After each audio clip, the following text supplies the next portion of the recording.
bersyukur kepada Tuhan buat kebaikan-Nya yang terus Tuhan limpahkan bagi kehidupan kita. Haleluya. Kita mau bersyukur kepada-Nya sebab Dia Allah yang sangat baik, Dia Allah yang sungguh baik dalam kehidupan kita. Haleluya.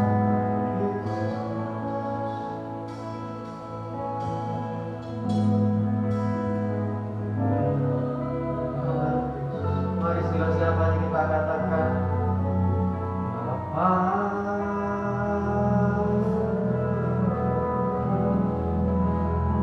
Engkau sungguh baik, kasih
kepadamu.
waktu pagi hari ini, mari kita bawa hati kita bawa ucapan syukur kita secara pribadi kepadanya.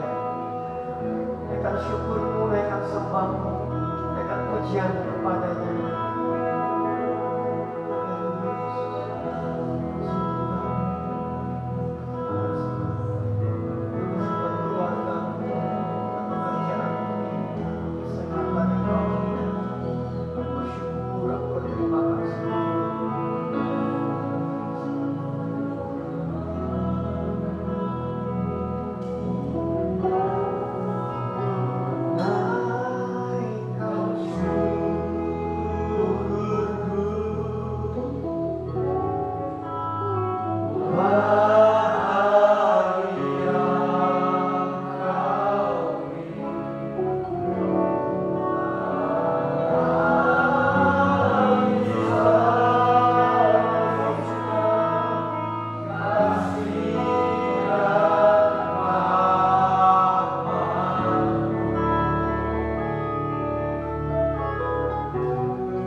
Kami Tuhan anak-anak-Mu, naikkan syukur kami kepadamu.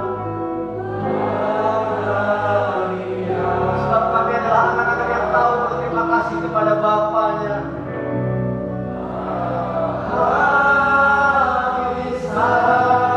Habis-habisnya kasih dan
Shalom jemaat Tuhan.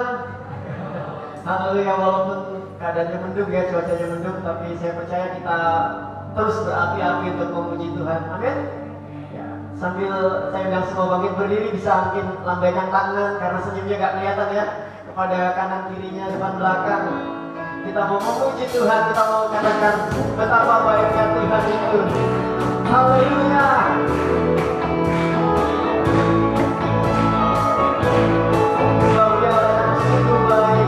Kasihnya tidak berkesudahan bagi kita semua.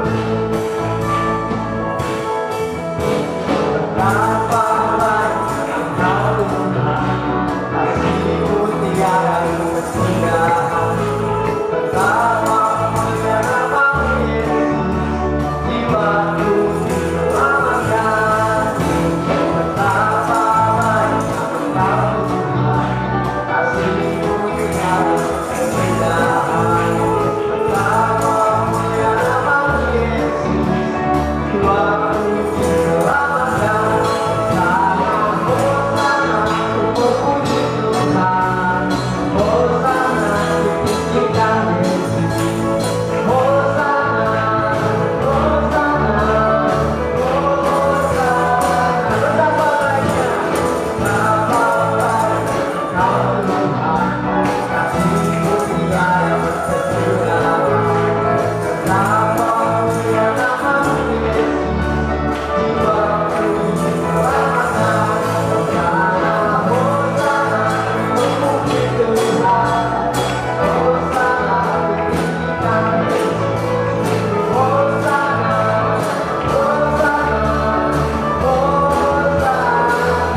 Kita percaya bahwa Allah turut bekerja untuk mendatangkan kebaikan bagi setiap kita yang mengasihi. Haleluya. Bapak Ibu sekalian, kalau kita membaca di dalam firman Tuhan, kita melihat bahwa tokoh-tokoh Alkitab, Allah memberikan pencobaan kepada mereka, bahkan bahwa nabi-nabi pun diberikan cobaan oleh Tuhan.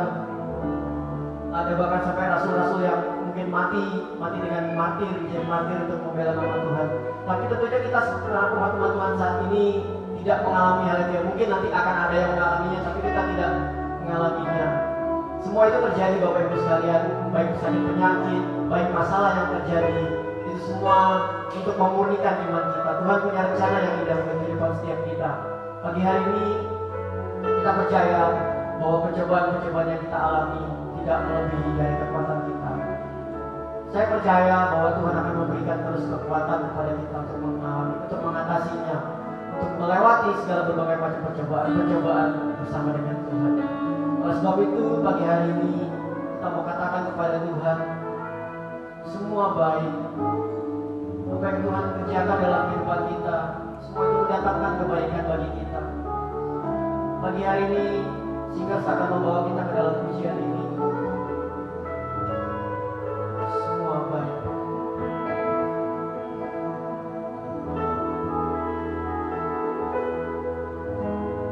Dari semula atau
kami berarti Bapa, sebab kami tidak bernilai apapun sebelum kami mengenal kasih karunia-Mu.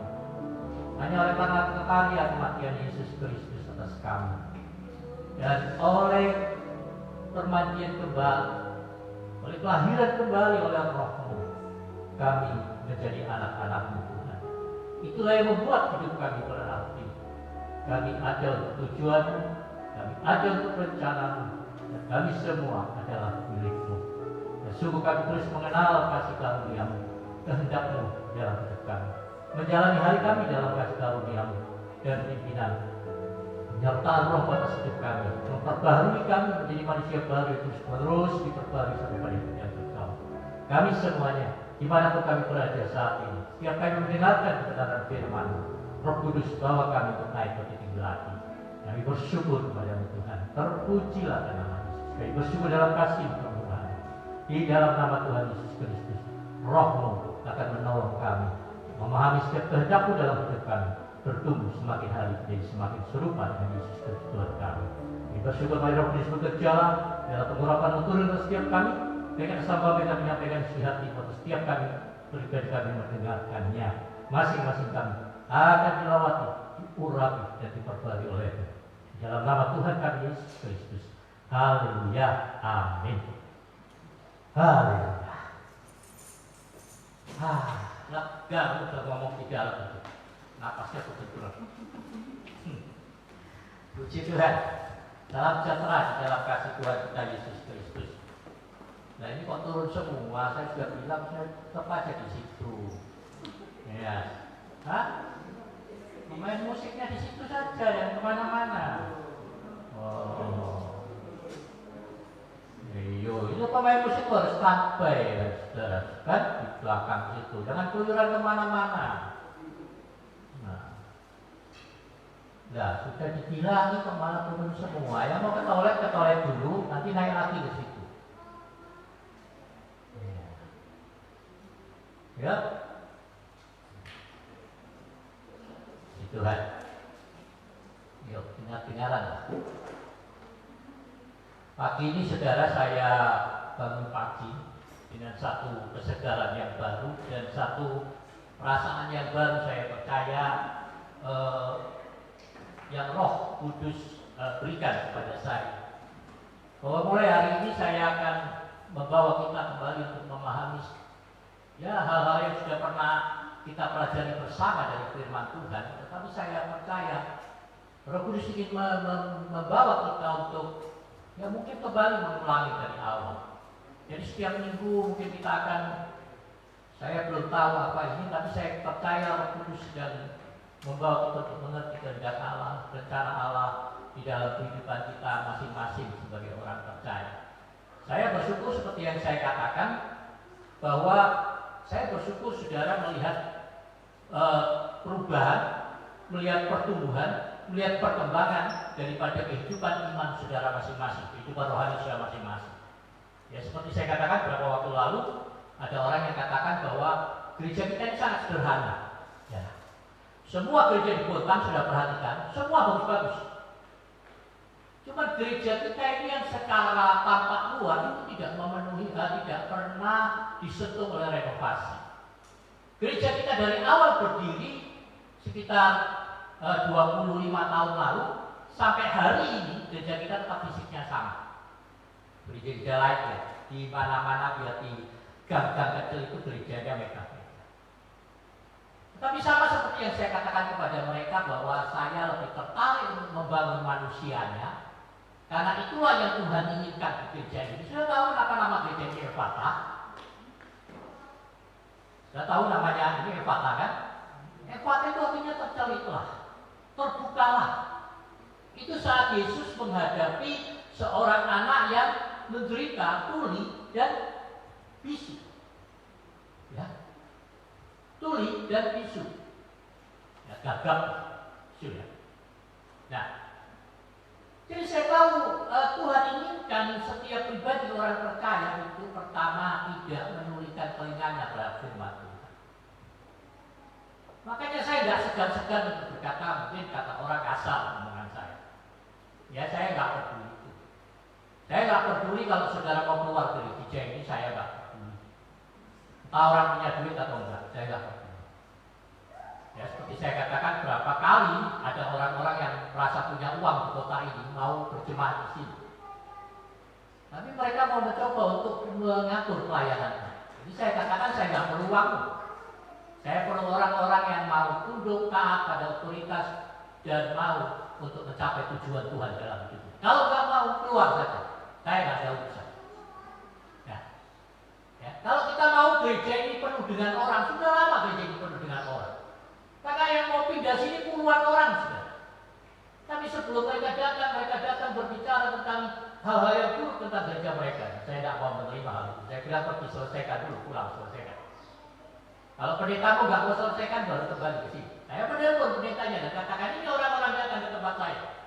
Kalau kamu nggak mau selesaikan, saya akan terima mereka di sini. Ya, rupanya mereka boleh selesaikan. Jadi sebenarnya saya sudah banyak menolong orang untuk datang ke gereja. Dulu berapa puluh tahun yang lalu waktu saya masih penginjilan pribadi ke rumah-rumah, banyak orang-orang sakit disembuhkan. Tapi saya tidak pernah mau mempublikasikannya.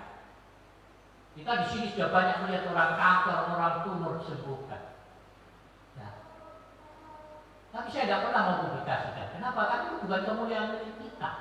Itu milik Tuhan. Kita tidak boleh merampas kemuliaan Tuhan. Kalau orang yang melakukannya, biarlah. Ya, masing-masing orang dengan urusannya. Nah, dulu orang sering berkata, lu Pak Bobi, itu Pak Bobi nginjilin orang kok tidak pernah dibawa datang ke gereja kita.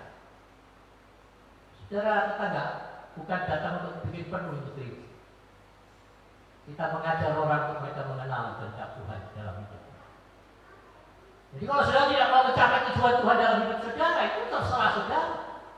Tugas saya adalah mengajarkan kebenaran firman Tuhan. Memberitakannya terserah saudara mau terima atau tidak. Itu bukan urusan saya. Seperti saya katakan dulu, saya terlalu mengurusi jemaat. Terlalu mengurusi sampai saya nggak bisa tidur tengah-tengah malam. Terlalu mengurusi saya sampai terus bergumul di dalam doa saya. Sampai terlalu mengurusi sampai keluarga saya sendiri terabaikan. Anak-anak saya membenci saya membenci saya saat itu. Ya. Tapi kemudian Roh Kudus membawa saya pada satu kesadaran di tengah malam. Saya tidak lagi mau mengurusi saudara. Saya tidak mau mendoakan saudara. Artinya mendoakan Tuhan berkati si A, berkati si B, berkati si C. Kenapa? Karena kalau tujuan Allah tercapai dalam hidup saudara, saya menyadari, mengerti siapa di saudara Tuhan. Saya tidak perlu minta berkat-berkat Tuhan. Saya tinggal mengklaim berkat. Dan itulah yang saya lakukan. Jadi kalau yang tiap pagi doa pagi sama saya tanya, apa saya pernah berdoa untuk saudara sendiri? Enggak. Mau banyak nama saudaranya saya tidak ingat. Kalau orang nggak berinteraksi dengan saya terus menerus, saya nggak ingat namanya. Ya. Jadi kalau nama saudara masih saya ingat, itu betapa beruntungnya saudara-saudaranya. Gitu. Iya. Tidak ada. Oke, tapi sebelum saya teruskan, saya mau koreksi perkataan Pak Yosua tadi ya. Minta maaf Pak Yosua ya. Mana Pak Yosua? Loh, kabur juga. Tuhan tidak pernah mencobai siapapun. Itu firman Tuhan di dalam Yakobus.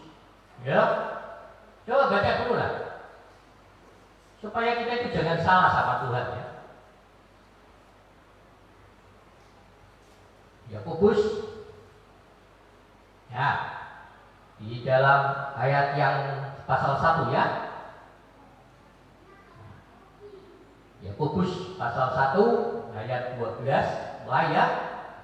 Berbahagia orang yang bertahan dalam percobaan, sebab apabila dia sudah teruji, dia akan menerima mahkota kehidupan yang dijanjikan Allah pada barang siapa yang mengasihi dia. Apabila seorang dicobai, jangan dia berkata, pencobaan itu datang dari Allah, sebab Allah tidak dapat dicobai oleh yang jahat, dan ia sendiri tidak mencobai siapapun. Ya. Tetapi tiap-tiap orang dicobai oleh keinginannya sendiri karena ia diseret dan dipikat olehnya. Ya. Allah nggak pernah mencobai siapapun. Jadi jangan bilang pencobaan itu datang dari Allah. Pencobaan itu datang dari keinginan kita sendiri. Keinginan orang tidak mengerti kehendak Allah. Keinginan orang yang tidak mau mentaati kehendak Allah. Berapa banyak masalah yang terjadi oleh karena kita merespon secara salah kehendak Tuhan di dalam hidup kita. Ya. Tuhan itu menguji, bukan mencobai. Ingat apa perbedaan pencobaan dan ujian? Ya? Oh ya, itu mungkin babynya tolong diatur ke babynya dipindah ke itu. Kalau babynya ada dipindah ke apa itu? Sebelah apa ya? Terima kasih. Ya. Apa bedanya pencobaan dan ujian? Pencobaan itu tujuannya untuk menjatuhkan seseorang. Jadi pencobaan itu datang dari si jahat dan keinginan hati kita sendiri. Tapi sebuah ujian diberikan itu untuk melihat muridnya itu bisa nggak menyerap pelajaran semua yang sudah diterima. Ujian itu sebuah evaluasi dari apa yang kita sudah terima. Jadi kalau seorang guru memberikan ujian itu supaya muridnya naik kelas. Masa Pak Dwi, Mbak Rini, Pak Fadli kasih ujian supaya muridnya tidak naik kelas? Gak mungkin kan? Guru manapun menghendaki muridnya naik kelas, lulus. Masa ada guru yang senang, kamu murid kesayangan saya nggak usah lulus dari sini ya, 10 tahun di sini aja kelas 1 aja. Gak bakal ada guru lakukan hal seperti itu. Jadi itu saudara, ya ini saya cuma sedikit saja di situ. Oke, kita kembali. Jadi saya akan mencoba untuk menuliskan setiap apa yang saya khotbahkan dan membagikannya kepada saudara.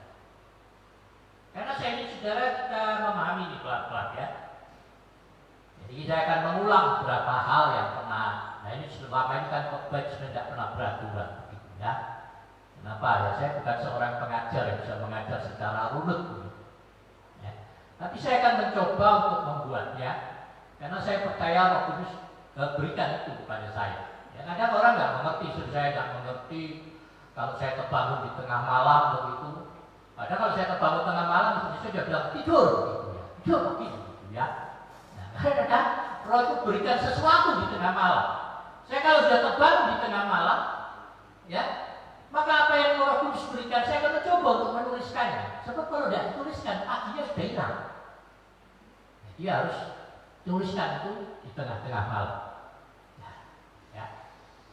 Nah, saya juga sebetulnya tidak terlalu biasa menyimpan catatan dan dokumen begitu. Saya sudah menuliskan Zero to Zero itu dari tahun 80 berapa itu. Ya, 2000 berapa itu. Tapi saya tidak punya dokumentasi. Belakangan ini ada judulnya. Ya, ada judulnya. Saya coba untuk memberikan judul. Ya. Jadi kalau saudara minta judulnya itu adalah Tubuhku, Hidupnya, dan Hidupku adalah miliknya. Jadi kita oke, mari kita akan membaca di dalam Galatia pasal yang keempat. Ya, tolong saudara yang catat bisa catat. Kalau saya lupa nanti, saya mau bikin catatan tapi mungkin saya lupa. Jadi tolong saudara catat ayatnya, nanti tolong kasih sama saya ya. Nah, saya akan mencoba untuk menuliskan itu. Galatia pasal yang keempat. Ya, sebenarnya tema ayat pokok sentral kita itu ada di dalam Roma 8 ayat 29 ya, 30. Keserupaan dengan Kristus. Tapi kita akan mulai dari ini sehubungan dengan penyerahan anaknya. Galatia pasal yang keempat.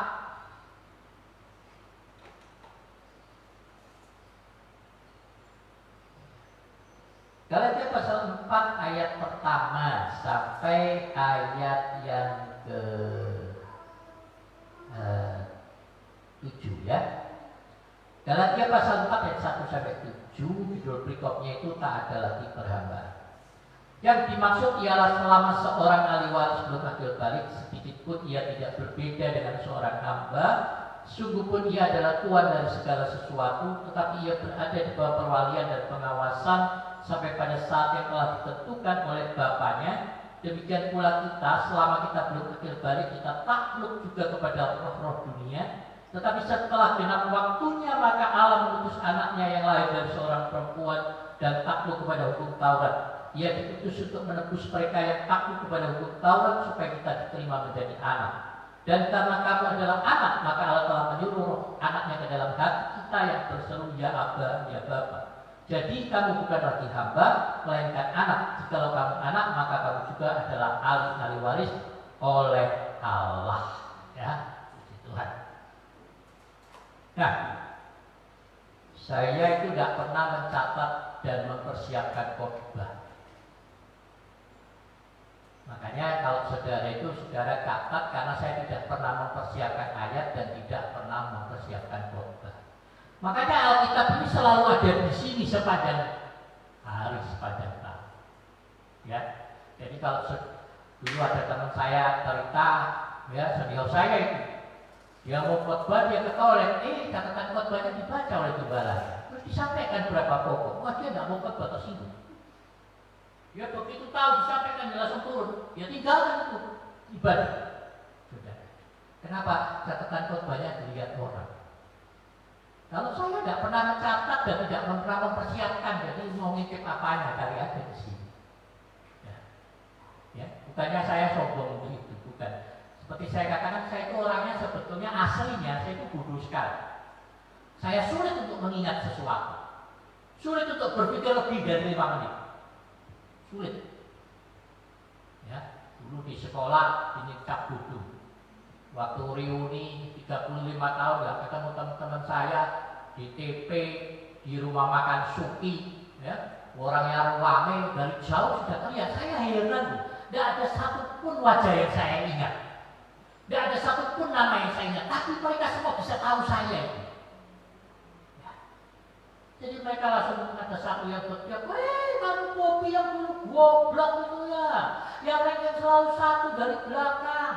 Terus ditambahin lagi, ya cuma bawa buku cuma 1, diselipkan, maaf, disempak. Celana. Saya memang cuma bawa buku cuma 1, saya taruh di belakang celana. Tidak lebih dari sampai saya kuliah, saya cuma bawa buku cuma 1. Semua dosen saya tahu. Dan saya ada satu-satunya murid yang nggak pernah mencatat. Kenapa? Karena guru saya, dosen-dosen zaman dulu kan begitu. Kita cuma dikasih buku suruh bacakan, mereka semua mencatat di bawah situ. Itu guru zaman dulu. Jadi saya selalu belajar hanya dari apa yang saya baca. Ya, memang firman Tuhan bilang, apa yang kita baca, kita dengar itu yang kita timbul iman dari situ. Puji Tuhan. Ya, jadi saya dari situ. Tapi oleh pertolongan Roh Kudus, ya waktu SMA Tuhan mengubahkan. Tuhan hanya satu hal sederhana yang saya nggak pernah pikirkan. Tuhan hanya bertanya, berapa lama kamu bisa konsentrasi dalam sebuah hal? Saya bilang ya 5-10 menit. Lalu Tuhan bilang, kenapa kamu tidak menggunakan waktu itu secara maksimal? Lalu saya sadar, selama itu karena merasa bodoh, saya nggak mau belajar, nggak mau ngapa-ngapain, mau nggak bisa juga. Nah, tapi setelah itu saya hanya belajar untuk 5 menit saja. Tapi hanya kurun waktu 2 minggu, saudara, saya naik ke tempat paling tinggi. Dari tidak pernah ranking jadi ranking 1, masuk 10 besar, sekota Madia lagi. Jadi dapat penghargaan dari Bidangka waktu itu. Dan wah, kepala sekolahnya kebingungan saya dapat penghargaan. Kenapa? Rapotnya jelek semua. Bayangin di rapot ada nilai -2 untuk matematika. Bayangkan. Kenapa dapat -2 matematika? Tidak pernah ikut pelajarannya. Tak kabarin ayam bertelur terus tiap ujian. Awalnya yang diharapkan ini lulus, saudara. Nilainya paling baik lagi. Siapa ada kaget kan? Saya aja kaget-kaget. Haleluya. Puji Tuhan. Jadi saya bukan orang pintar, saya akui. Sampai sekarang saya sulit untuk mengingat apa, saudara ya. Nah, kita yang paling suka ingat itu hal yang buruk. Kalau memori kita, pikiran kita, kalau kenangan buruk itu bisa tersimpan lama. Kalau yang baik-baik cepat sekali kita lupa. Coba berkat-berkat Tuhan. Sudah diberkati Tuhan, cepat lupakan. Tapi kalau kekecewaannya sama Tuhan, ingat bertahun-tahun. Itu memang pikiran kita yang belum ditundukkan. Oke, kita kembali pada firman. Gitu lah. Jadi saudara Eprisan dan Ibu Lidit ini, anak ini milik Tuhan. Kalian itu hanya walinya. Anak-anak kita itu bukan milik kalian. Itu milik Tuhan. Kalian hanya diberikan tugas perwalian, mewakili orang tua. Seperti Eliezer, ya, dan Ishak. Eliezer itu hamba Abraham. Abraham ini sudah punya anak, padahal dia sudah punya Ismail. Tapi Ismail tidak bisa mewarisi kekayaan. Kenapa? Karena Ismail anak dari budak, dari gunting, ya. Istri sahnya itu Sarah. Jadi pewaris itu adalah anak dari istri sah, ya, anak dari istri sah. Makanya meskipun ada Ismail, dia tidak bisa memberikan kekayaan kepada Ismail. Ismail mungkin dia akan berikan bagian kekayaan, tapi bukan kekayaannya. Siapa yang punya kekayaan itu selama anak dari istri nggak ada? Siapa pewarisnya? Ternyata bujangnya Eliezer. Dia katakan sama Tuhan, siapa yang akan mewarisi kekayaanku? Aku tidak punya anak, ya pasti Eliezer yang mewarisinya. Tapi Tuhan bilang, enggak, itu anakmu nanti akan mewarisi. Mana dia bisa percaya? Dia udah usia 100 tahun. Kalau dia 100 tahun nggak masalah. Pria itu biar umurnya berapapun masih bisa melahirkan, memberikan anak-anak asal ada wanita-wanita yang subur. Ya, buktinya setelah Sarah mati, Hagar mati, Abraham masih dapat istri lagi berapa? Keturah, punya anak-anak lagi. Berarti kan umurnya sudah 100 tahun lebih. Jadi laki-laki itu tidak masalah. Oke, laki-laki itu kan menjadi laki-laki seumur hidupnya. Wanita itu akan berhenti menjadi perempuan waktu saat menopause. Maaf ya ibu ya, tapi itu loh faktanya. Jadi kalau pria itu katanya istilahnya seperti kelapa, semakin tua semakin berminyak, ya memang kodratnya. Minta maaf ya. Ya. Jadi kalau pria tambah tua tambah genit, kayak saya gitu, dia minta maaf ya, kodratnya. Oke, enggak. Anak Tuhan sini yang sudah mengerti tujuan rencana Tuhan dan semakin genit ya. Oke. Tapi saya ingin ibu mengerti ini. Jadi kalau bapak-bapaknya sudah tua-tua masih diri-diri daun muda, ya kendalikan.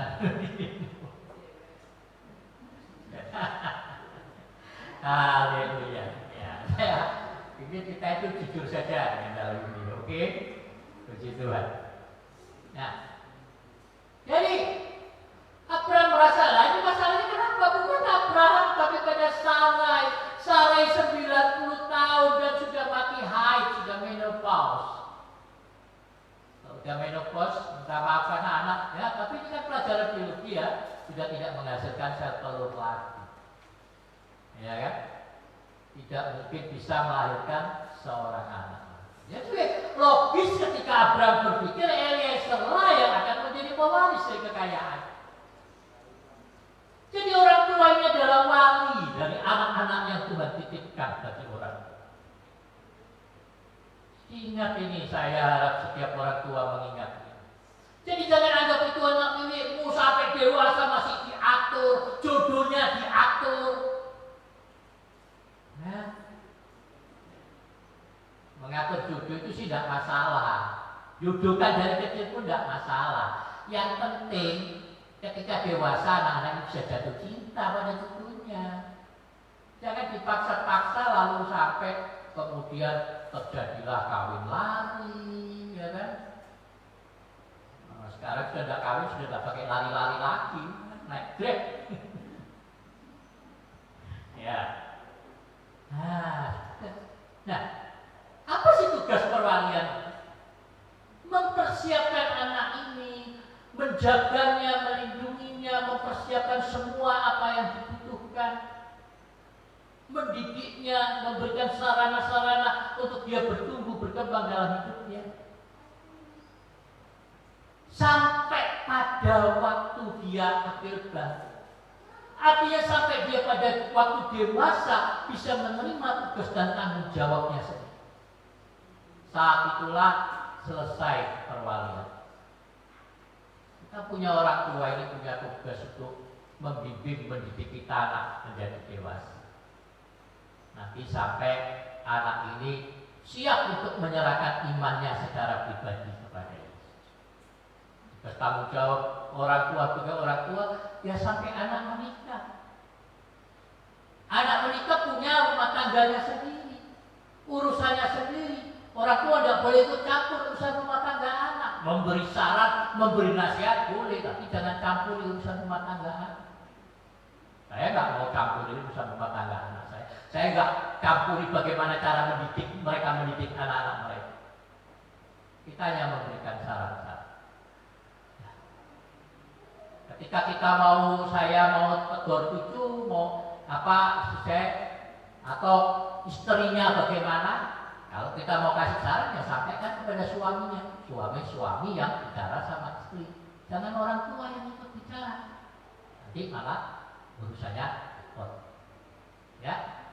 Jadi itu saya katakan saya sadari sebuah siklus. Ya. Makanya saya di rumah itu nggak pernah tegur anak saya atau menantu. Misalkan satu contoh yang sederhana ya. Misalkan bersihkan rumah lah. Gitu. Ya, kami orang tua yang bersihkan rumah. Gitu, ya. Minta maaf ya, sebetulnya saya kan nggak suka bilang saya ini tua. Saya selalu masih merasa remaja. Hanya usia yang bertambah itu persoalan angka-angka, bukan persoalan tua. Kalau kita udah rasa tua, kita udah rasa nggak bisa apa-apa. Saya nggak mau, saya selalu remaja.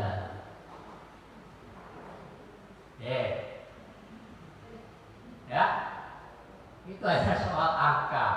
Nah, kalau sudah mulai merasa tua, sudah mulai merasa ya saya itu tidak bisa apa-apa. Sudah ya saya itu sudah tidak boleh makan ini, tidak boleh makan itu, rugi. Nah, jadi itu hanya angka-angka. Nah, jadi kita orang tua itu batas sudah. Tapi selama, nah itu tadi ya. Jadi saya katakan, saya nggak tegur anak-anak saya. Kenapa? Itulah anak-anak. Saya pernah jadi anak-anak, saya pernah jadi anak remaja yang nggak terlalu suka dengar apa kata orang tua. Tapi saya sadar ketika mereka punya anak-anak, mereka sudah mulai dengan siklus itu. Mereka akan menghadapi anak-anak mereka. Jadi biarkan mereka, kalau anak-anak biar udah berkeluarga masih di rumah ya, masih anak-anak saya kan begitu. Ya. Tapi mereka akan menghadapi, mereka akan belajar sendiri tentang kehidupannya. Kita orang tua sekarang anak-anak masih di rumah, itu waktunya mengajar mereka, mendidik mereka, memberikan mereka keteladanan hidup yang benar. Melihat bagaimana ayah ibunya saling mencintai, saling mengasihi, saling menghormati, saling melayani. Biarkan anak-anak itu belajar nilai-nilai hidup dari orang tua. Ya.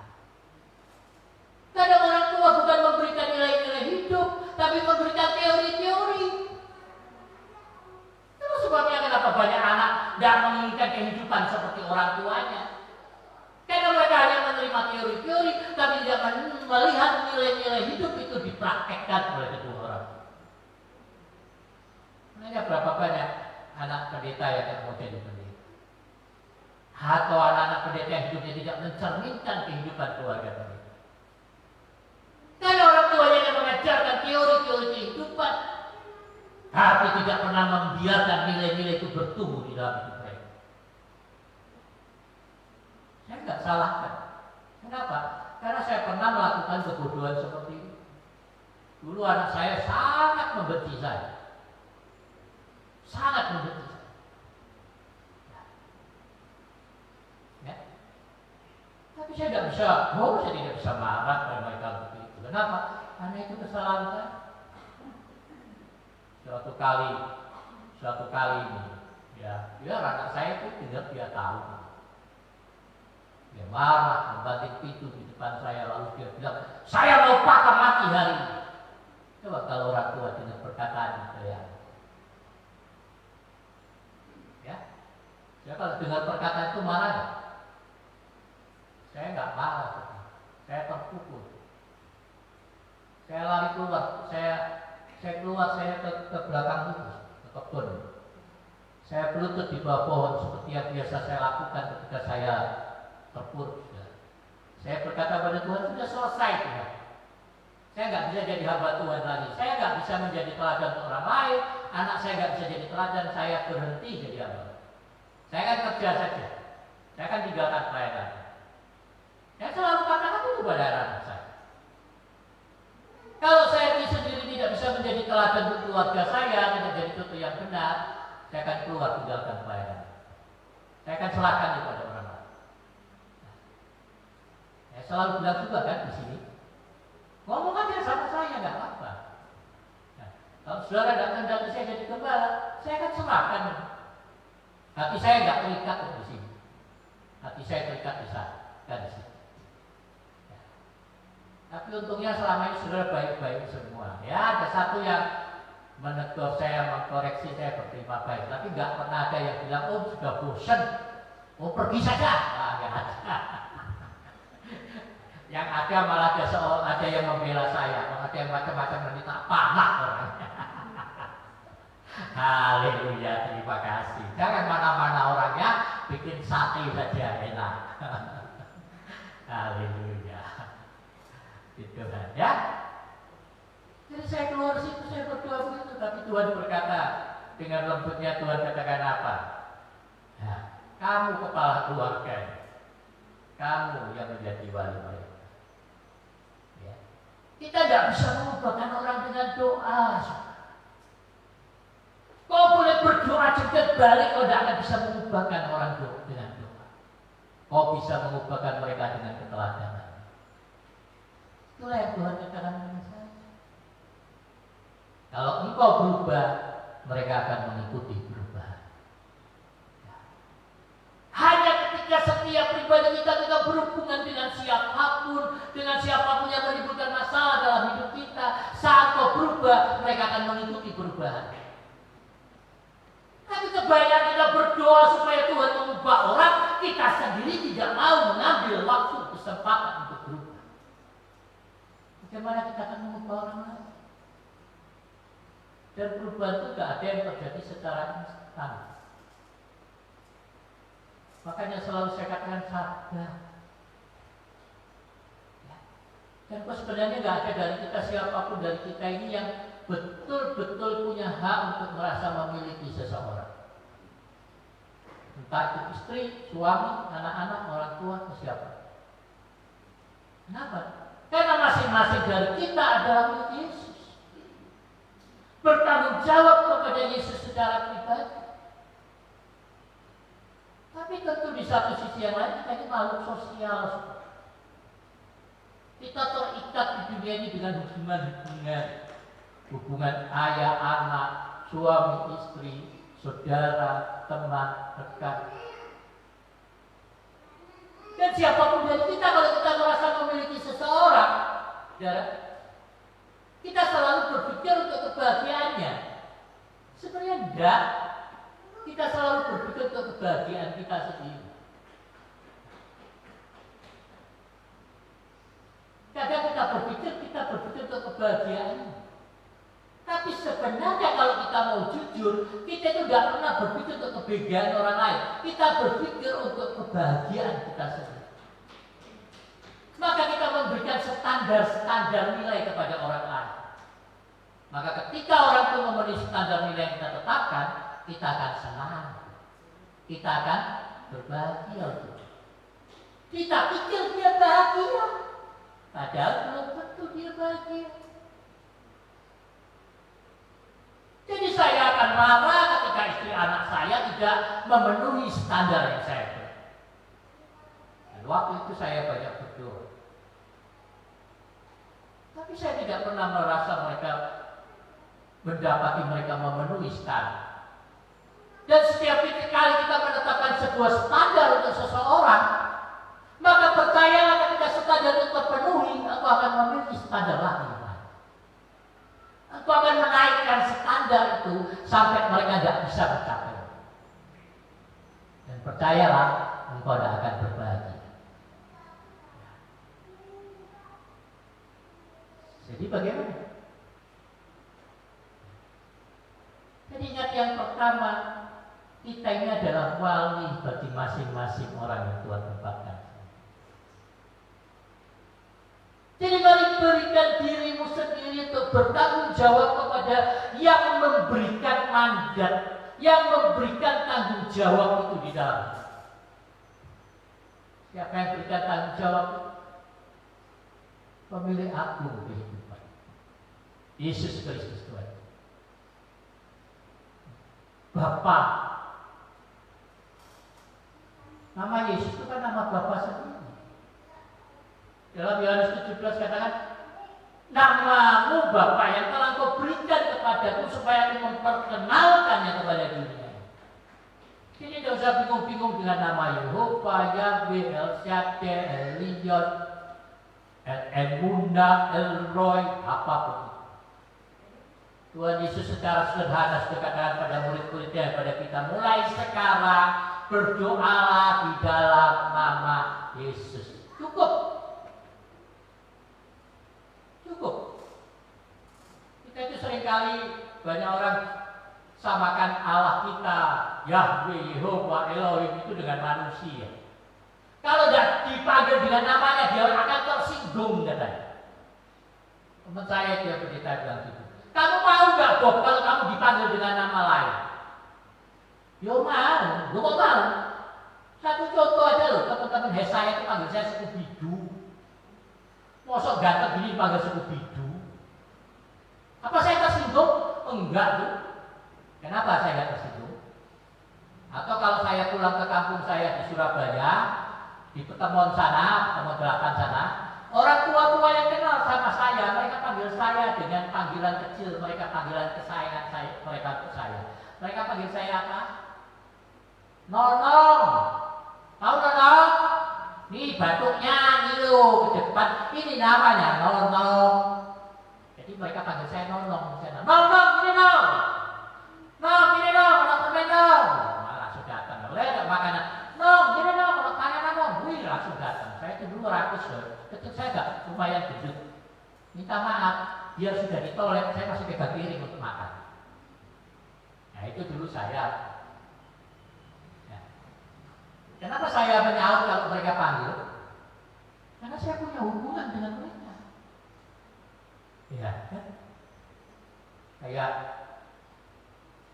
Bapak Nara. Kalau dikeluarkan panggil siapa? Ada demam. Jadi kalau orang dikeluarkan itu dipanggil di tengah jalan di pasar, dem. Oh, kok dem. Tapi dia akan sadar bahwa orang yang memanggilnya itu pasti mengenalnya. Ya kan?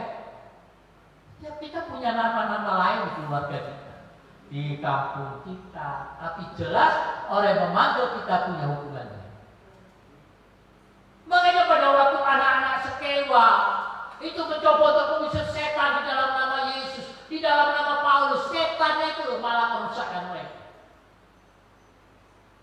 Setannya bilang, Paulus aku tahu, Yesus aku kenal, tapi kamu siapa? Bukan persoalan nama, tapi nggak punya hubungan nggak dengan pemilik nama. Setelah itu satu perintah yang agung daripada amanat agung itu bukan sekedar menyelamatkan jiwa. Tetapi tujuan penyelamatan jiwa, tujuan daripada pemberitaan Injil itu adalah menjadikan orang murid. Supaya mereka menjadi murid. Jadi ngapain kita memenuhi gereja dengan orang-orang yang tidak bersedia dimuridkan? Sebabnya kenapa saya banyak menolak orang masuk ke sini. Orang-orang tidak bersedia dimuridkan untuk apa? Saudara sadar nggak berapa tahun-tahun terakhir lalu? Dulu ada 2 orang tua majelis gereja ibadah di sini bertahun-tahun. Kenapa? Nggak suka ambil pendetanya. Ibadah mereka di sini. Begitu ada pendeta baru cocok, kembali mereka. Ya. Baru kembali. Saya bilang pada orang lebih suka menghambakan diri pada gereja daripada pada Yesus. Ya.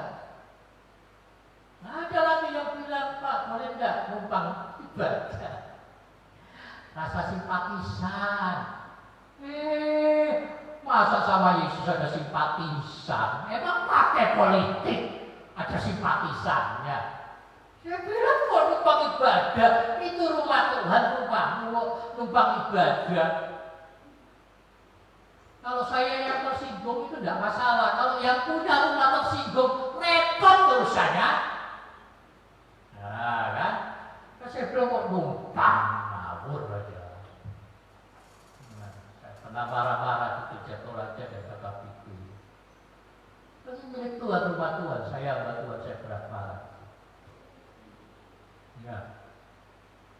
Jadi jangan bilang tentang ibadah. Waduh gereja kalau pengumumannya pada jemaat dan juga simpatisan itu nggak terdaftar, cuma numpang.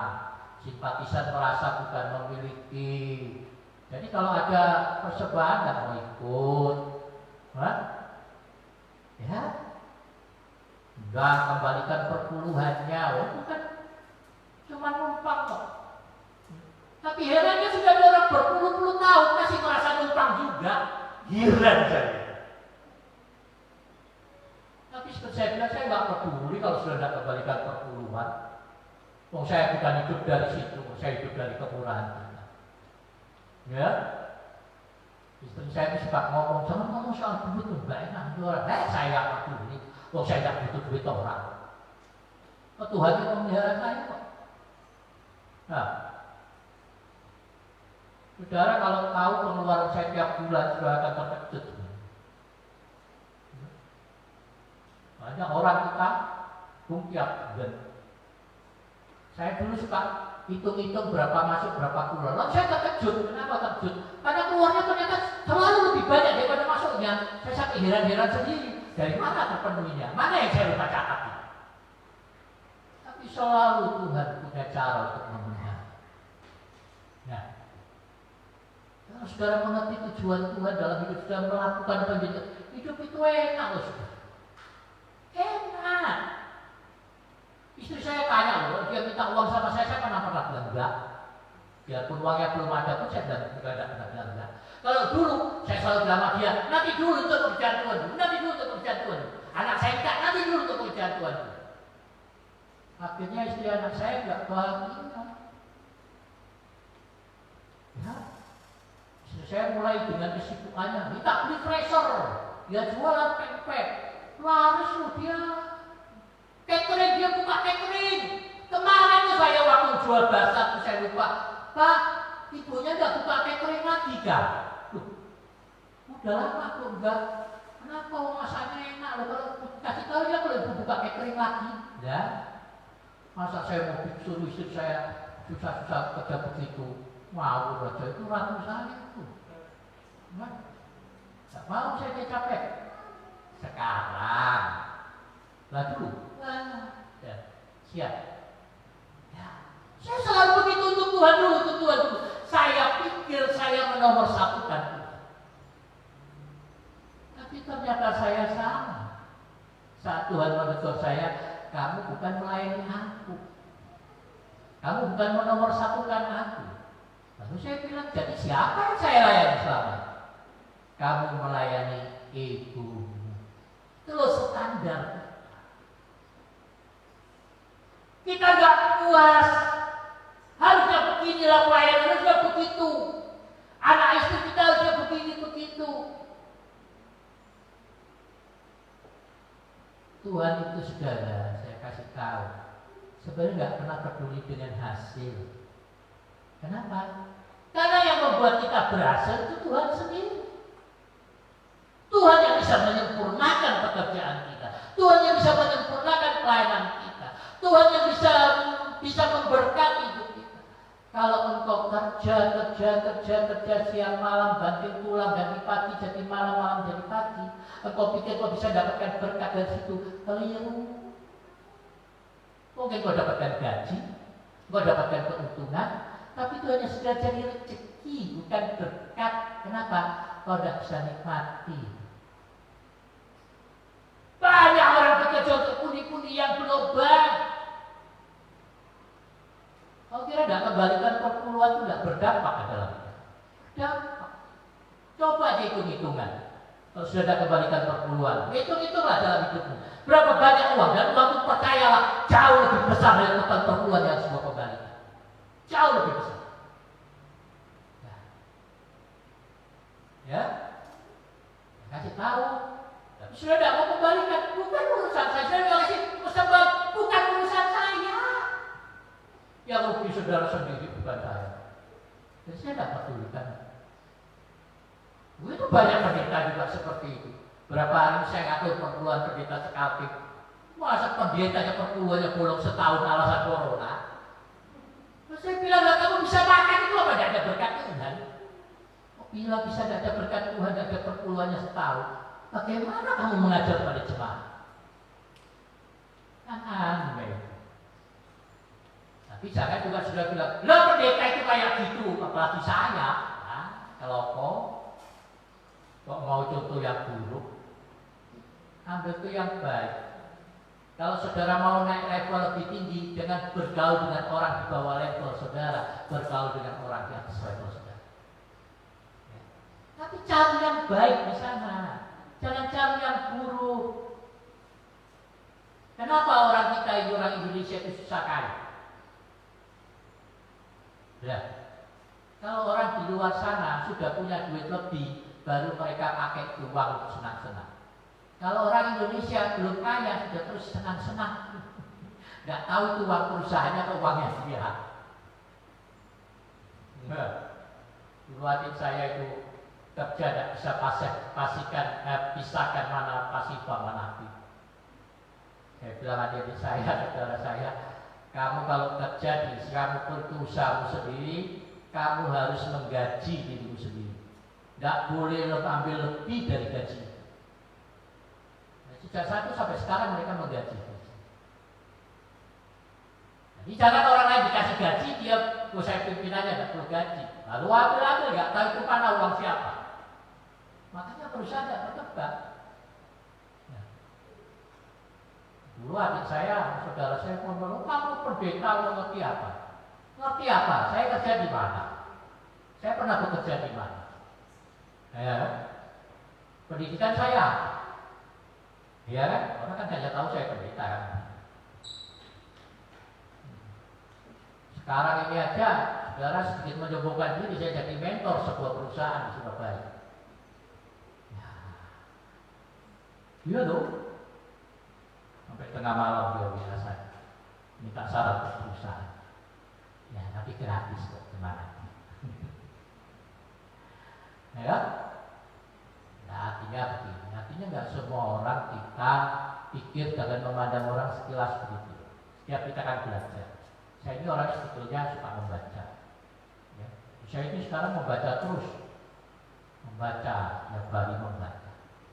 Itu belajar sesuatu. Ya. Kita harus bisa membedakan mana yang baik, mana yang buruk. Yang buruk-buruk jangan diikutin. Yang baik kita ambil. Dari orang terburuk pun kita bisa ambil sesuatu yang baik daripada. Ya. Maka saya senang berteman orang dengan latar belakang agama apapun, kepercayaan apapun. Utang ini saya berteman dengan orang yang sebut mereka preman, dengan anak-anak pangrok itu kadang saya berkumpul sama mereka di Rawa Indah itu. Lalu seperti saya katakan lalu, ternyata mereka juga ada hal-hal yang baik mereka kerjakan. Mereka pergi ngamen di Ramayana, bantu anak-anak. Luar biasa. Hal-hal yang bahkan tidak dilakukan oleh gereja Tuhan di kota, mereka lakukan. Luar biasa. Maka saya juga ikut menyumbang 1-2 kali. Cuman satu yang saya belum bisa, mereka minta saya belum bisa lakukan. Cuman satu. Mereka minta saya ikut nyanyi di Ramayana. Saya nggak bisa karena nggak ngerti lagu-lagu itu. Masa saya nyanyi lagu rohani di situ? Ya panggil saudara dulu semua untuk kasih uang baru saya nyanyi lagu rohani. Ya, gitu kan. Jadi saudara ini tentang standar ini. Jadi Tuhan panggil kita semua untuk menjadi wali. Itulah kata parakletos itu. Bahasa Yunaninya dari Roh Kudus. Parakletos itu artinya pendamping keluarga, wali. Jadi Kita gunakan kata wali ini seringkali hanya wali baptis saja. Waktu anaknya Pak Stefanus mau baptis, ya, dia minta saya jadi wali anaknya. Jadi anaknya Pak Stefanus saya jadi wali baptis ya. Di waktu baptis anak di situ, pencerahan anaknya saya hadir di situ karena diminta jadi wali. Tapi selesai itu ya selesai, sampai sekarang nggak pernah dipanggil lagi, nggak pernah tahu tubuh kembangnya anak ini. Ini bukan Parakletos yang dimaksud oleh dia. Jadi sebelum kita melangkah lebih jauh, pertama saya ingin saudara menyadari tanggung jawab saudara masing-masing sebagai wali, sebagai Parakletos yang Tuhan tempatkan, baik untuk anak-anak, baik untuk orang-orang sekitar. Jadi ingat, wali ini adalah yang bertugas untuk menjaga, mendampingi, menolong, menghibur, menguatkan, memimpin. Itu tugas Roh Kudus, tugas Parakletos. Memimpin kita untuk masuk ke dalam seluruh kebenaran. Itu fungsi utama dari Roh Kudus. Nah, untuk masuk ke dalam seluruh kebenaran yang menjadi keserupaan dengan Yesus, itu perlu waktu yang panjang, proses seumur kehidupan. Itu tidak akan berhenti sampai kita mati. Tapi kata Yosua tadi, ada masalah, ada banyak pencobaan. Tapi ingat, bukan Tuhan yang berikan. Kalau Tuhan berikan, kau akan marah sama Tuhan. Berapa banyak orang marah sama Tuhan? Kenapa Tuhan cobai saya? Padahal kesalahannya karena respon yang salah pada kehendak Tuhan. Ya. Disuruh melepaskan, nggak mau melepaskan. Disuruh mengampuni, nggak mau mengampuni. Yang di dalam hidupnya dikejar hanya tujuannya, rencana hidupnya, keinginan kehendak hati sendiri. Selama kau mengejar untuk terus memuaskan egomu, kau tidak akan pernah tenang sepanjang hidup. Ya. Kalau kau hanya cari kesenangan di dalam hidup, engkau akan mati sebelum kau capai pada kesenangan. Berapa sih umur kita di dunia ini? Kemarin baca di doa pagi, baca itu renungan orang dulu panjang-panjang sampai 968 tahun. Setelah usia 500 tahun si ini melahirkan ini, 500 tahun banyaknya. Oh, jadi 500 ke 5 tahun dia masih remaja itu. Itu bagaimana kalau kita masih remaja sampai 500 tahun? Yang usia 500 dan 100 tahun tapi masih remaja begitu. Wah, keren sekali itu ya. Nanti Tuhan tunjukkan satu hidup yang kekal pada kehidupan yang tidak berkesudahan.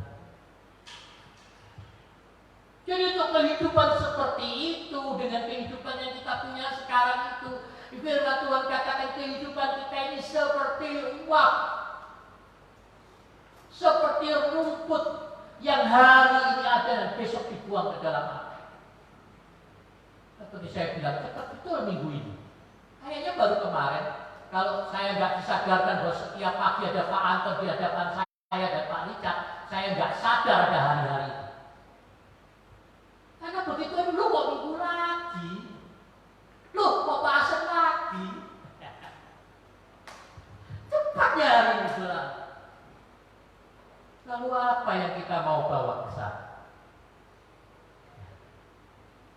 Ya, jadi ingat, sebagai seorang wali, kita bertanggung jawab kepada si pemberi mandat. Kita mempertanggungjawabkan perwalian kita pada si pemberi mandat. Seorang tidak akan pernah ditunjuk kepada wali kalau belum memenuhi standar nilai yang diberikan oleh pemberi mandat. Seorang tidak akan mungkin memberi mandat pada sembarang orang. Dia akan memberi mandat kepada orang yang dia percayai, orang yang dia kenal baik, orang yang dia tahu bisa melakukan apa yang dia tugaskan. Coba, saudara, betapa berharganya saudara di depan Tuhan. Betapa luar biasanya kita di hadapan Tuhan. Kita orang-orang yang istimewa di hadapan Bapa. Maka mari hargai itu. bertindaklah, hiduplah seturut dengan penghargaan yang sudah Tuhan berikan dalam hidup kita. Betapa luar biasanya Tuhan di dalam ketidaksempurnaan, di dalam kesalahan kita setiap hari Dia mengampuni. Lalu seperti saya katakan, kok susah kita mengampuni orang lain. Orang yang kita kenal, orang yang dipercayakan kepada kita, ada batas waktu kepercayaan. Anak-anak kita, orang tua didik, dia sampai pada waktu dia, kalau secara iman, pada waktu dia menyerahkan hidupnya kepada Tuhan di dalam baptisan. Sebagai orang tua sampai waktu anak-anak kita menikah. Setelah itu sebagian besar tanggung jawab kita sudah diambil. Hubungan kita sebenarnya dengan anak-anak kita ketika mereka sudah menikah, itu hubungan keluarga. Ya. Jadi jangan lebih dari kita sudah mendelegasikan kewenangan menjadi orang tua kepada mereka. Mereka akan bertanggung jawab untuk anak-anak mereka. Kita hanya melihat pertumbuh kembangannya, boleh memberikan saran-saran, tapi tidak boleh nyampuri urusan rumah tangga. Ya. Itu bukan rumah tangga anak, itu rumah tangga orang dewasa. Karena hanya orang dewasa yang sudah siap berumah tangga, bukan anak-anak. Dulu ada satu bapak itu dari Majelis KPB datang ke sini. Dia sudah mau operasi pasang ring jantung, 4 ring. Dari Jakarta loh sudah mau dipasang di sana. Dia menolak pengobatan itu, pulang ke Bongkang menemui saya. Saya bilang, Bapak, karena sebelumnya sudah pernah saya layani. Nah ini kok kumat lagi kenapa? Dia mau pulang ke Sumatera. Kenapa dia mau pulang ke Sumatera? Mau membawa anak Pariban untuk menikah dengan anak prianya. Anak lakinya menolak pernikahan. Dia marah. Anak lakinya katakan, kalau Bapak maksa saya menikah, saya tidak akan menikah seumur hidup saya. Kenapa? Dia pacaran sama orang Jawa. Yang cewek tidak mau ikut adat anak. Jadi katakan begitu, orang tua dikecewa. Saya bilang, itu bukan anakmu, itu milik Yesus. Dia mau menikah dengan siapa, itu haknya dia. Kamu orang tua tidak boleh kita. Kalau kamu mau mati, pulang aja mati, saya tidak urus kamu. Kalau kamu mau sembuh, relakan anak itu, dia bukan. Sembuh, kalau saudara lihat di sana tuh di pisangan dia suka lari-lari. Orang-orang itu kalau sudah sembuh ya tidak pernah datang lagi. Karena saya tidak pernah nyuruh mereka pindah ke gereja ini. Dulu juga ada orang ke KPB itu sembuh. Saya bilang, kesini dulu ke kerja malam sementara saja sampai kamu bisa mampu atasinya. Pertama dia bilang, saya nggak peduli aja, saya nggak peduli ini, saya ini Pak ini. Ya, tidak lama saya lihat. Ya sudah saya suruh berhenti ngerokok, sudah ngerokok lagi, minum lagi. Penyakitnya kumat, malu dia kembali ke sini. Banyak kadang orang salah berpikir, oh mujizat Tuhan itu permanen. Jangan salah. Firman Tuhan bilang apa? Kalau iblis itu diusir dari seseorang, dia akan pergi kemana? Cari tempat tinggal baru, cari kos-kosan baru. Tapi keliling-keliling gak dapat, dia balik ke tempat lama. Ya, ternyata masih sama. Maksudnya apa? Bersih rumahnya. Oh sudah bersih, tapi tidak ada penghuninya. Wah lebih nyaman. Dia balik. Dia balik sendirian? Enggak, dia bawa 7 setan yang lebih jahat. Jadi keadaan orang itu akan lebih buruk dari semula. Ini saudara harus sadar. Jadi kalau Yesus sudah selamatkan saudara, ayo berjuang. Itu Tante Stina kalau telepon saya selalu diakhiri. Berjuang nak ya sampai Tuhan Yesus datang kembali. Saya senang pada bagian ini. Saya tidak senang kalau Tante Stina itu kalau saya bagikan berkat untuk dia, baik untuk anak asuh di sana atau untuk dia. Saya nggak senang di pertengahan doanya. Tuhan berkati Bapak Kopi sampai tidak sempat menaruhnya. Dulu tidak ada tempat menaruhnya. Bertahun-tahun saya nggak sadari bagian itu. Tapi saya sadari kemudian waktu hamba Tuhan, apalagi hamba Tuhan yang tulus di hadapan Tuhan itu berkuasa. Pengucapan saya aja berkuasa, apalagi ucapan hamba Tuhan senior saya ini. Dulu kalau bukan gara-gara Tanustina, saya nggak dapat istri saya. Kenapa? Waktu itu saya udah kecewa dengan pelayanan di Kalimantan. Saya mau minggat antara pilihan saya itu Sumatera atau di Papua. Tapi Tanustina ini bilang, Bob, dia bilang, waktu dia masih panggil nak, cuma kamu yang mau ke pedalaman, orang lain gak mau. Kamu minta apa nanti tante doakan. Saya bilang, ya udah tante, kalau Tuhan kasih saya pasangan temen untuk pelayanan di sini saya balik. Nah, itu jadi doanya tante Stina. Begitu saya ke Surabaya, dia nyanyi di sana, saya nyanyi di sini. Saya di bagian barisan nomor 2, dia barisan ketiga. Waktu nyanyi sepotong tangan melayang-layang di udara. Nah, lalu Roh Kudus bicara, itu loh jodohmu. Kayak gini-gini loh. Dan dia juga. Saya bilang, Tuhan kasih maju dong ke depan. Begitu firman Tuhan, pindah deh. Minta maaf. Saya langsung bilang begini, nah Tuhan bukan tipe saya. Ini nih anak-anak muda ini. Jangan cari sesuai tipemu. Jadilah seturut kehendak Tuhan. Mungkin awalnya dia bukan tipemu, tapi percayalah, yang sudah saya alami nih. Wah, sekarang bisa 10 menit aja sudah begini ya. Kemana dia?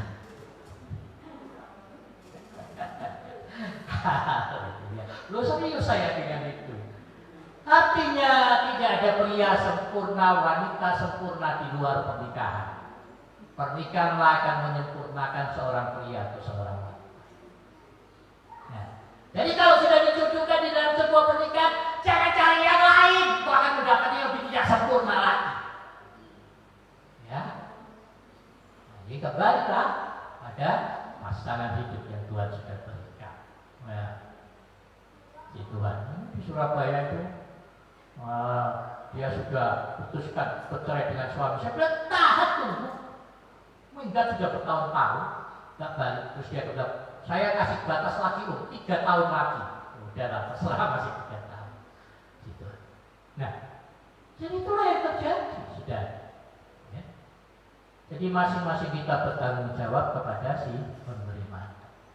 Oke, minggu depan kita akan teruskan. Jadi tema sentral kita adalah tubuhku, hidupnya, dan hidupku adalah miliknya.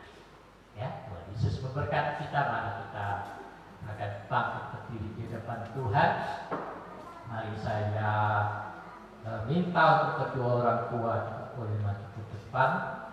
Lalu, ya kita akan menyerahkan anak kita. Ini Narah. Nah, ini Mbak Nara ini ya. Nara Jevina Eliora Mantil. Kalau dibilang ini, kalau di sana itu Mbak Nara ini wali baptisnya, wali penyerahan anaknya. Oke ya.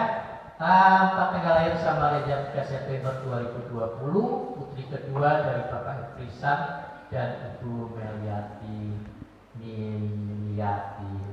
ya. Buat Nara Jevina Eliora Mantil. Mari kita semua berdiri, kita menaikkan pujian syukur dulu. Kami naikkan syukur pada kami naikkan syukur padamu.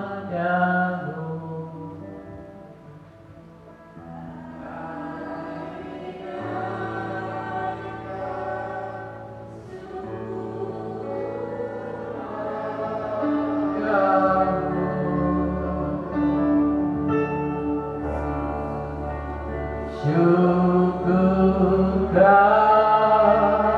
kasih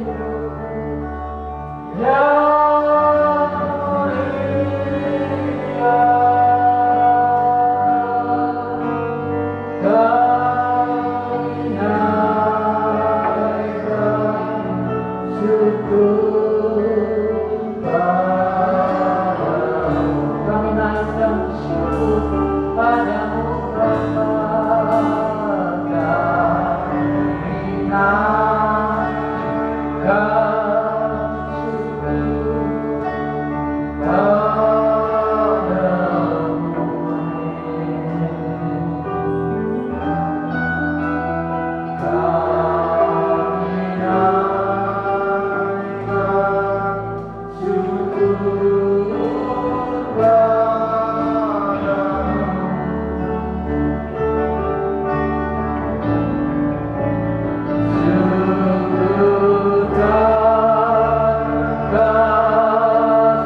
Engkaulah pemilik jiwa, Engkaulah pemilik kehidupan.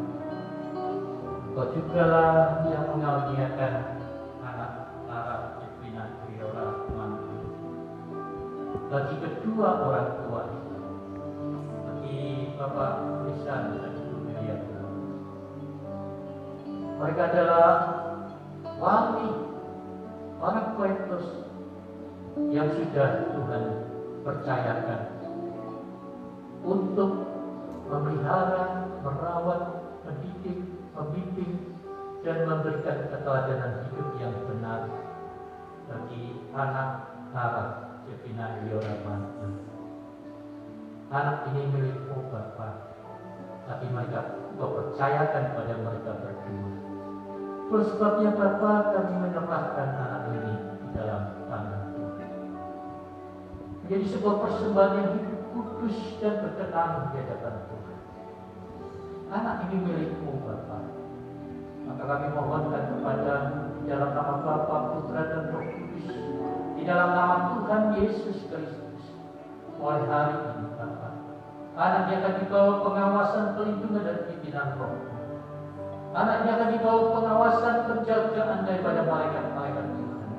Dan kami percaya sesuai firman, seorang malaikat Tuhan akan berikan menjaga, melindungi, memelihara. Kami bersyukur kepada-Mu dan kami mohon segala hikmat, kuasa, kemurahan, kasih karunia, kesabaran Tuhan Yesus turun atas anak ini. Kami mohon kepada-Mu Bapa di dalam nama Yesus Kristus, turunkan segala selengkap senjata Allah, segala kasih karunia di dalam hidupnya, agar anak ini boleh bertumbuh di dalam kebaikan, menjadi berkat bagi semua orang, mendatangkan kebanggaan bagi kedua orang tua, dan hidupnya akan mempermuliakan nama Tuhan.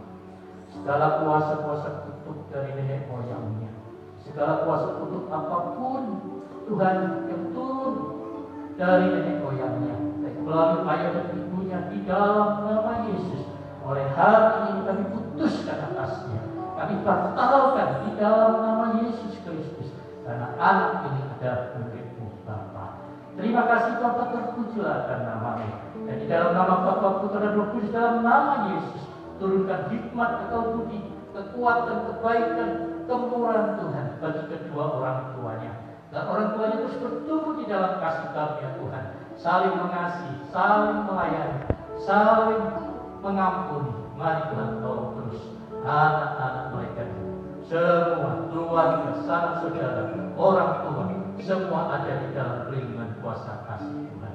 Terima kasih, kami bersyukur kepada-Mu Tuhan. Terpuji-puji nama Tuhan. Di dalam nama Tuhan Yesus Kristus, kami percaya Tuhan memberkati setiap kami yang hadir pada saat ini. Di dalam nama Yesus, kebenaran firman-Mu tertanam di dalam hati kami semuanya. Kami bersyukur kepada Tuhan, berkat Tuhan atas setiap kami saat ini. Di dalam nama Yesus, memeteraikan firman dalam hati kami masing-masing. Haleluya. Amin.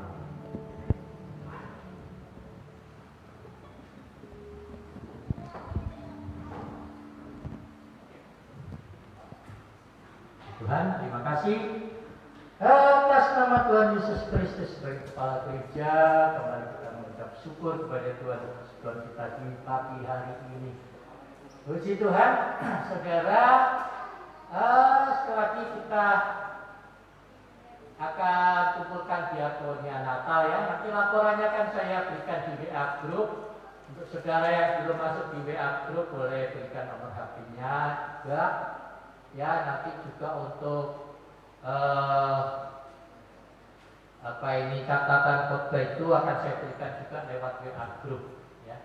Kemudian untuk diakonia Natal itu, jadi saudara bisa berikan, bisa ambil amplop kosong di sana, tulis diakonia Natal, boleh dikembalikan minggu berikutnya atau paling lambat itu awal bulan Desember ya, bisa berikan kepada Mbak Rini atau kepada Ibu Gembala. Atau jalan kedua boleh transfer ke rekening saya ya, dan di WA diberikan untuk bagian diakonia Natal. Jadi sampai sekarang sudah terkumpul 1 juta rupiah, 500 dari Pak NN.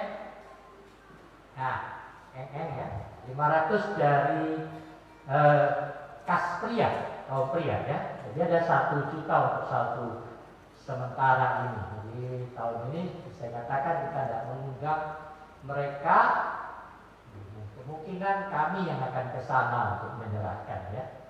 Puji Tuhan. Jadi sudah ada 1 juta rupiah dengan itu. Nah kemudian juga kemarin hasil basah selama 2 minggu itu 2 juta, tapi tidak diberikan kepada kas sekolah minggu ya. Jadi karena itu akan tapi tetap diberikan diakoni anak sekolah minggu kepada anak sekolah minggu yang tidak masuk di dalam murid sekolah minggu, tapi orang tuanya terdaftar ya beribadah di sini, tapi anak-anaknya belum masuk sekolah minggu ya, anak masih kecil-kecil gitu ya. Dan juga karena COVID ini ya, ada ibadah sekolah minggunya. Jadi ada 2 juta sudah saya serahkan kepada Ibu Gembala ya, banyak ya.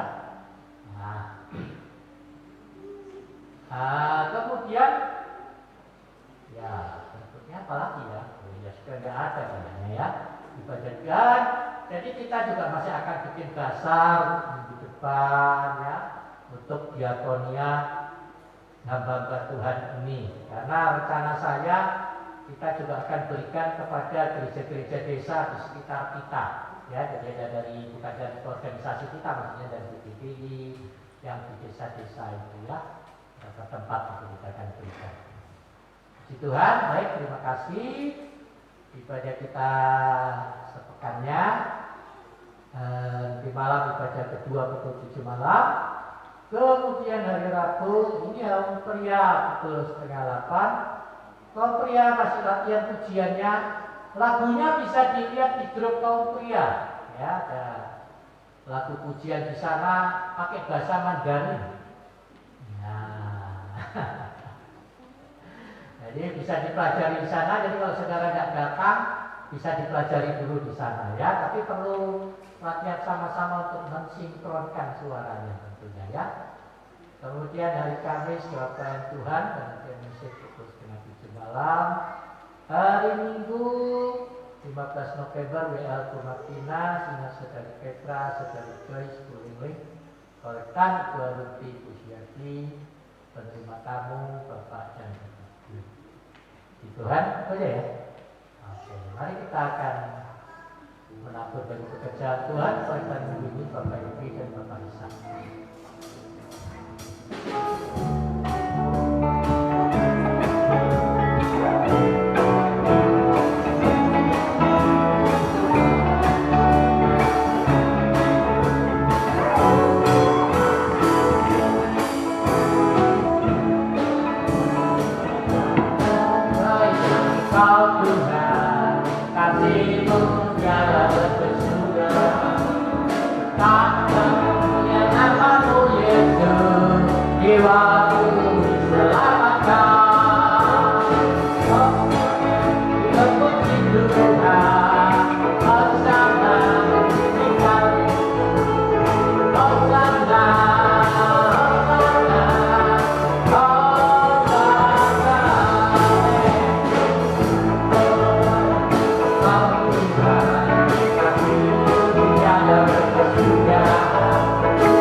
kasih untuk pimpinan penyertaan roh atas kami. Kami bersyukur di pagi hari ini kembali boleh melayani Engkau Tuhan. Percaya Kau memberkati setiap kami hadir untuk melayani Tuhan. Kau memberkati setiap kami bisa menemukan kebenaran firman Allah.